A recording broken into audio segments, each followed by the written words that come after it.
Good afternoon, innocent friends. I'm Father Julian Borda, and today we're getting to continue our little series on worshiping in color.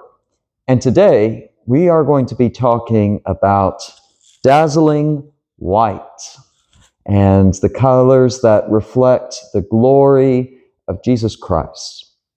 Now, as you can see, white is a very special color in the church because it's the color used on several of the holiest days of the year. And to reflect that, we have up today, in contrast to last week, all of the 7 candles back here. And it's a reflection of us bringing out these great big candles so that we can fully reflect the themes that are present.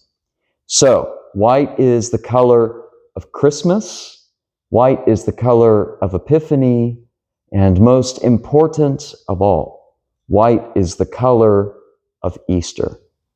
It's also used for baptisms, it's used for weddings, and it's used for several different feast days throughout the year.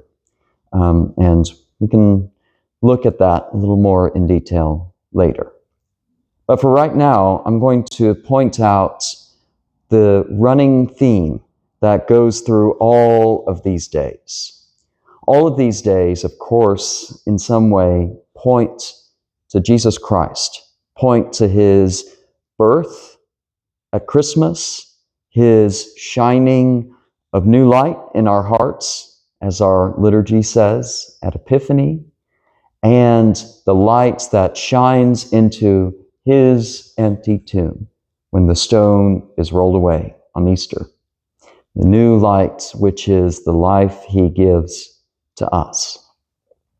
And so white for us has several meanings and several layers in the church. First and foremost, it's about light and the light that is God. Psalm 27 says, "The Lord is my light.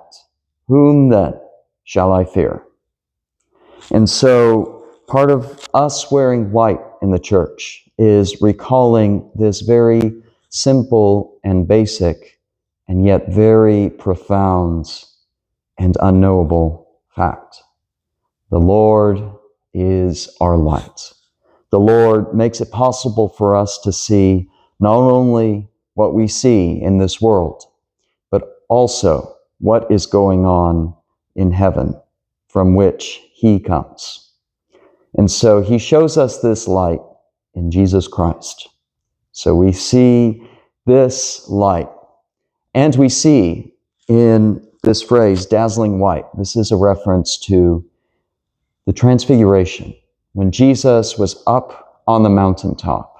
And just as Moses' face shone with light, so much that he had to hide it when he went up to the mountain and saw God. So Jesus, when he was up on the mountain, not only had his face shining, but his clothes as well were a dazzling white. And for that, it is a sign of his glory and his perfection. Not, of course, of mine, not, of course, of this church's, but a sign of God's perfection and God's everlasting glory over all the earth. And so it recalls to us the famous words, "Thine is the kingdom and the power and the glory." And that is a big part of what white ultimately represents.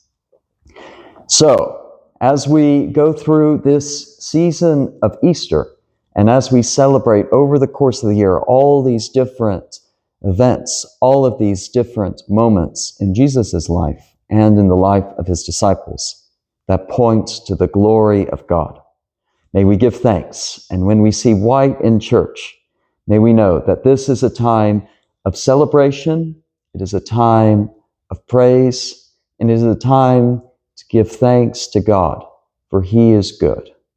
It is a time to bask in his light and to smile. So may we smile today as we remember Jesus Christ and his Easter glory. God bless you all. Take care.